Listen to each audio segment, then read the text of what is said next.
Isang mapagpalang araw po mga kalingap. Ako po ang inyong lingkod, Romdiano TV. Patuloy po natin suportahan Kuya Val Santos, Matubang Kalingap Rab, Jack Tapia, Matubang Ate Edna Vlogs, Kalingap Edu. At ang buong team Kalingap, suportahan po natin ang kanilang ginagawang paglingap sa ating mga kababayan. Shoutout din po sa aking mga kagrupo sa Karepa. Suportahan din po natin sila. Grabe lumabas na ang katotohanan. Kahit itago man walang lihim talaga na hindi nabubunyag. Kuya Val, pinuntahan ang lolo at tiyahin ni Erica at Sheila Mae.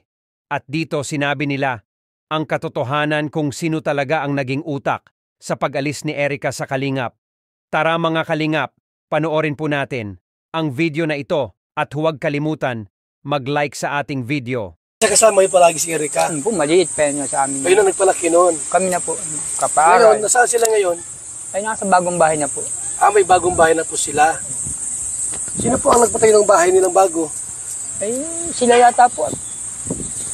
Sino pang tumulong ang nagbigay ng pampagawa ng bahay? Ayun, ang pag-aalam ko po, yung nga pong nakausap ng sila, yun daw matanda. Kung sino matandang ina, yung ano daw. Ano yun? Mga alam ba ganun? John E. yata yun. John A. John E. Matanda na ba yun? Sabi po, matanda na. Ate, ano ko lang, matanda na ba si John A?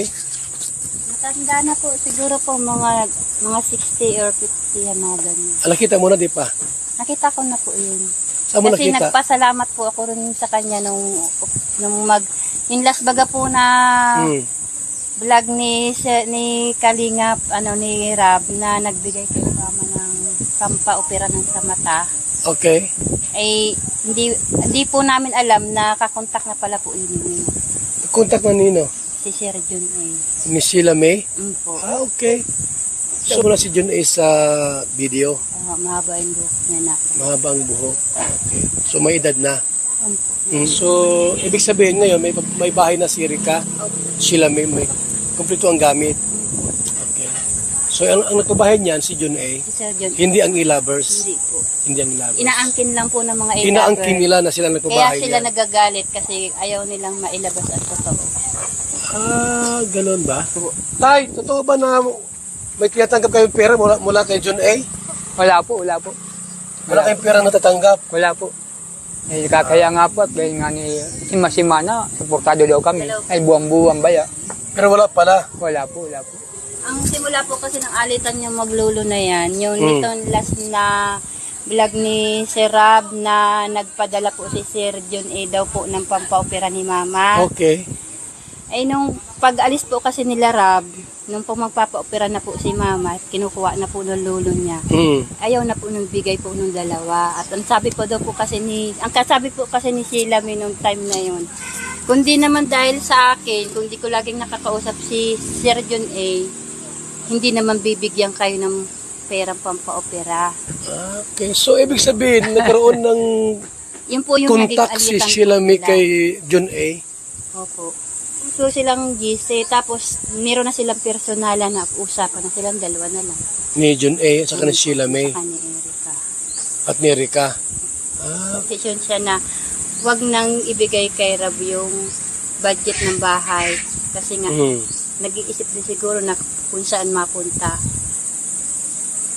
Kaya idinirekta na lang dito kay Sheila Mae. Siya ang naghahawak ng pera, siya ang nagmamanage. So, nung malabas na ang nakialam si Sheila Mae, ano? Sheila Mae po. Dahil may contact kay John A? Opo. Nandun na rin siguro po yung, malaki rin siguro po ang gusto ni Sir John A kay Erica. Nandun na rin yata yung, May crush si John A kay Erica? Napansin mo? May gusto po si Sir John A kay Erica, pero si Erica po wala namang gusto. Kasi yun lang. Paano mo nalaman Sheila Mae lang talaga po yung, parang inaano po yung kapatid. Sinusulot-sulot? Opo. Ayun. Parang ginagamit si Erica. Yan. Ibig sabihin, may gusto si John A kay Erica. Paano mo nalaman may gusto si John A? Nakikita Binata ba yun? Ang alam ko po, may asawa yan eh. Ikaw John A ka ha? Salbahay ka ha? Asawa ka pala tapos may gusto kay Erica. Ngayon, ayaw ni Erica. Ayaw naman po ni Erica, parang nadala lang po dito sa kapatid. Kay Sheila Mae. Opo. May pagkatusos si Sheila Mae, no? May pagkaano rin. Yun po. Kaya nga po yun yung inaano ko talaga, inilalabas ko. Wala sa aming pamilya.